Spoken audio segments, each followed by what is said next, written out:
Hello and welcome back to our channel. Today we're diving into a story that proves heroes don't always wear badges, and sometimes they don't even have two legs. This is the story of a dog who heard what no one else would. Our tale begins in a town called Maple Creek, nestled in the quiet rolling hills of Vermont. It's the kind of place where everyone knows your name, the air smells like fresh-cut grass and coffee, and life moves at a gentle, predictable pace. I'm Ben Carter, and for the past 20 years, I've been a police officer in this town. My partner, a golden Labrador retriever named Duke, was a legend. He was a bomb-sniffing canine, a real hero in his day. But now he was retired, his sharp instincts repurposed for a new mission therapy work. He had a gentle soul and an unshakable calm that brought comfort to everyone he met. Every Tuesday, Duke and I would visit Evergreen Estates, a charming old retirement home. The place was a picture of tranquility. Sunlight streamed through tall windows, filling the hallways with a warm golden glow. The smell of cinnamon toast and fresh polish was a constant comforting presence. The residents loved Duke. He'd wag his tail, greet them with a gentle nudge, and settle down to let them pet him, his presence a quiet balm to their weary souls. But one particular Tuesday, everything was different. We had just entered the recreation room where the residents were gathering for their weekly music hour. The air was filled with the soft strumming of a guitar and the cheerful chatter of elderly ladies. But Duke didn't do what he was trained to do. He didn't wag his tail. He didn't sit politely. Instead, he stopped dead in his tracks. His body tensed, his ears pinned forward, and his eyes locked onto a corner of the room. He wasn't looking at a person. He was staring at a worn-out green velvet armchair. A low, steady growl rumbled in his chest. It wasn't a bark, not a warning to an intruder. It was the deep, guttural sound of a dog who had found something fundamentally wrong. The room went silent. The guitar player stopped mid-strum. People gasped. A nurse, Pam, called out Duke's name, but I knew better than to correct him. I've known Duke for years. He doesn't growl without a reason. I tried to make a joke of it, pulling him back with his leash. Sorry, everyone must be a spilled lunch or something, I said, but even I knew my words sounded hollow. The tension broke, and the music resumed, but Duke remained focused on that armchair. His eyes were still fixed on it, as if it were alive.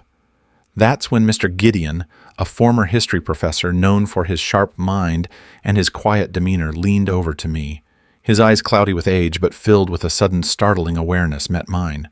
"She knows," he whispered, his voice barely a breath. "That one sees what they won't let me say." I crouched down next to him, my heart starting to pound. "What do you mean?" I asked. Mr. Gideon didn't answer me directly. Instead, he simply said, "There are things here, things no one wants to talk about. Not since Eleanor, not since the fall." He nodded once, slowly. "They called it a stroke, but I know what it was. And that dog, she smells the truth, doesn't she?" I felt a chill creep up my spine. My mind raced, trying to make sense of his words. Eleanor, a name I had heard in passing. The nurse had explained that a beloved resident, Mrs. Eleanor Vance, had passed away a few months prior. A stroke, they said. It was sad, but it was just a part of life in a place like this. But Mr. Gideon's voice, full of conviction, told a different story. That evening, back at the station, I couldn't get the image of Duke staring at that chair out of my head. The chair, the growl, the old man's words. It was probably nothing I told myself. An old man's imagination, an old dog's nose picking up mold, or rats or something. But the feeling in my gut, the one that Duke had trained me to listen to, was screaming otherwise. What if a quiet, unassuming place like Evergreen Estates held a dark secret? And what if a quiet, unassuming dog was the only one who could expose it? My hands, usually steady, were shaking as I unhooked Duke's leash. We were going back. And what we found there, tucked deep inside that old green velvet chair, would not only change my life forever, but would expose a conspiracy that had been hiding in plain sight for years. That night, Duke and I went back to Evergreen Estates. I didn't call for backup. I knew it was crazy, but my gut told me that if there was a secret here, it was fragile and could disappear at any moment. The car's headlights swept across the empty streets of Maple Creek, and I felt like I was driving into a different world. Evergreen Estates loomed ahead, its windows dark, save for a few dim hallway lights bleeding through the curtains. The air was too silent. This nursing home was never this quiet. We slipped in through the back door using an old fire code I still remembered. Inside, the smell of disinfectant and lavender was unusually strong. Duke walked quietly at my side, his eyes alert and his tail stiff. We moved carefully down the hallway, heading for the recreation lounge. The green velvet armchair stood in its usual spot under the window. It looked innocent, ordinary, but the moment Duke saw it, he immediately pulled toward it again, pawing at the armrest as if trying to dig through the fabric. I took a deep breath. No one was watching. No one was around. I unhooked the utility knife from my belt and knelt beside the sofa. With Duke beside me, I carefully sliced into the side panel. Foam spilled out along with dust, and something else. Tucked deep behind the backrest, wrapped in plastic, was a small, scuffed-up phone. A burner phone. My pulse quickened.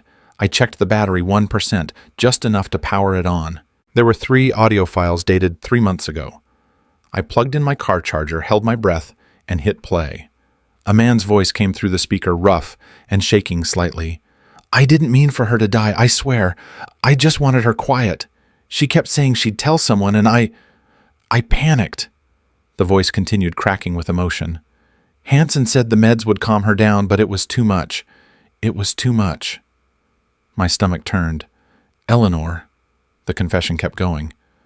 "I hid the phone in the couch, just in case. If anything happens, I'm sorry I didn't want to do it, but you don't say no to Hanson." I stopped the recording, my hand trembling. Hanson, as in Director Hanson, the man who ran the nursing home. Duke whined softly beside me.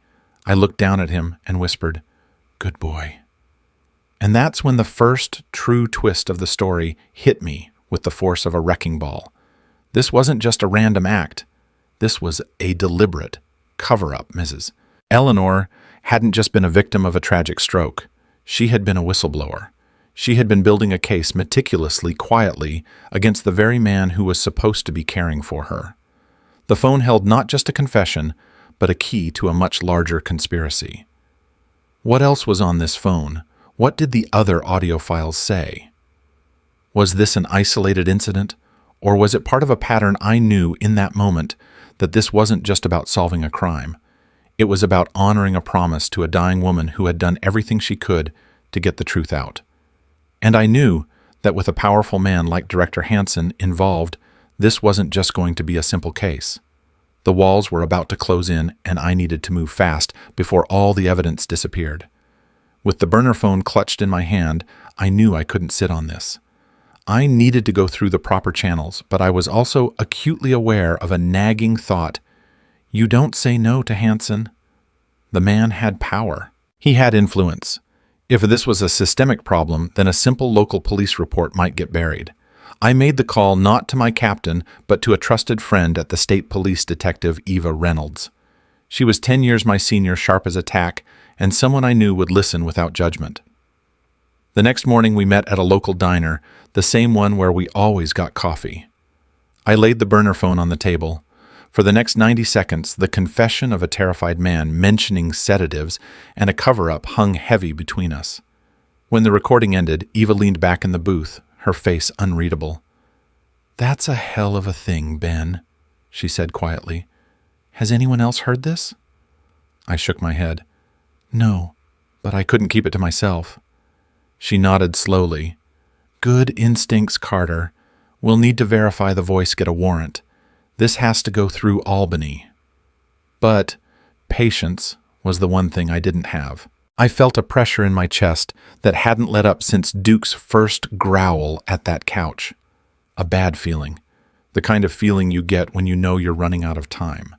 And something Mr. Gideon had said kept echoing in my mind, they always know. I drove back to Evergreen Estates, not as an investigator, but as a concerned visitor. I went to check on Mr. Gideon, but when I arrived, his room was empty. The nurse Pam met me in the hallway, her face a mask of nervous composure. "Oh, Mr. Gideon," she stammered. He, was transferred this morning. Family requested a move to another facility." My blood ran cold. "Which family?" I pressed. Pam's eyes darted nervously. "I'm not sure. It was all last minute." I stepped closer, my voice low and firm. "Let me be real clear. If Mr. Gideon was moved without actual family consent, and something happens to him, this entire facility will be shut down so fast your shoes won't touch the floor." Pam swallowed hard and said she'd go find the file, but she never came back.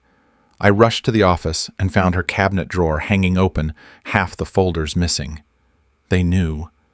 That night my phone buzzed. Unknown number. A shaky voice whispered, "Please don't tell anyone I called. I used to work the night shift. I saw something. The night Mrs. Eleanor died." My heart pounded. He wasn't sick. He wasn't alone. Hanson and Carl the janitor were dragging her to her room after she collapsed. They locked the door and told me to forget it. I asked if he had proof. He said no, just nightmares, but she had given him something. A USB, said to hide it. He gave me a location, an abandoned library downtown, and a time to meet.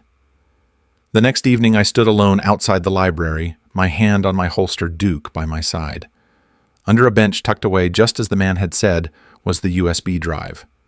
Back in my car, I plugged it into my laptop. A folder labeled Evergreen Truth opened, revealing dozens of files, photos, PDFs, scanned notes, names, dates, dosage charts, handwritten warnings signed by Eleanor Vance herself. It was everything. This was the twist. Mrs. Eleanor hadn't just tried to report them, she had built the entire damn case.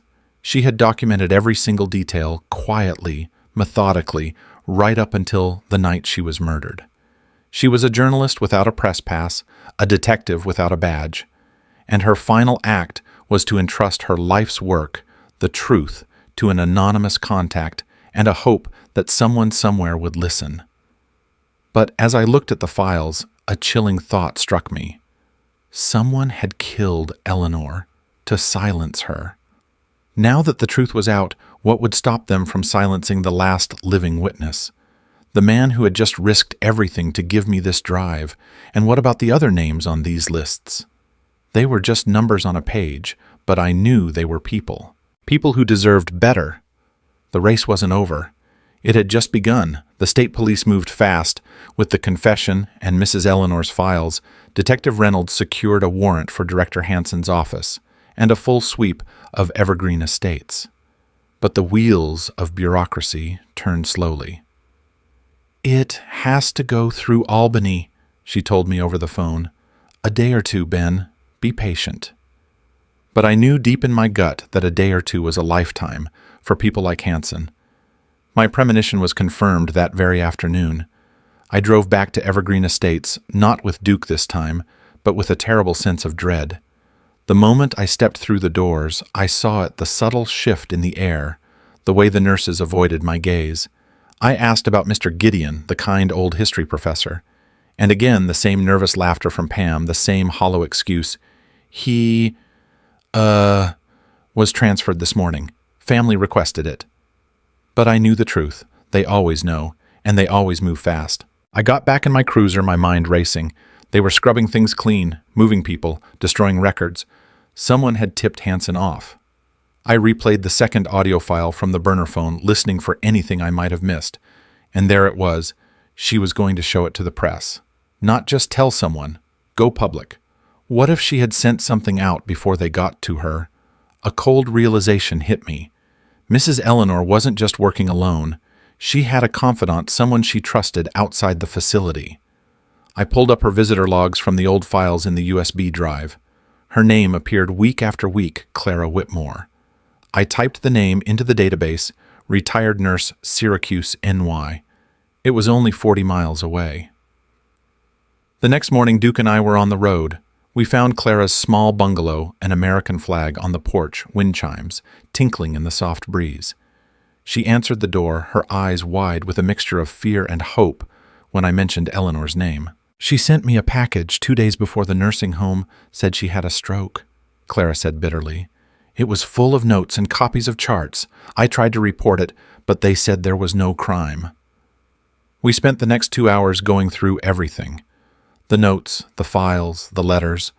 One document stood out, a scanned letter Eleanor had written to the Department of Health naming Hansen and listing medication discrepancies. "They buried it," Clara said, her voice shaking. "She tried everything." But she hadn't failed. She was just early. And that's the ultimate twist in this story. The quiet, unassuming old woman wasn't just a victim. She was a hero. She was a detective, a meticulous record keeper, a tireless advocate for the voiceless. The evidence I held in my hand, the damning truth that was about to bring down a corrupt system, didn't come from me. It came from her. She was a force of nature, a person who even in her last days refused to be silenced. And it was all in those notes, her final words, a case so solid and airtight, it could not be ignored. I got the call from Eva on my way back to Maple Creek. "We got the warrant," she said, her voice full of urgency.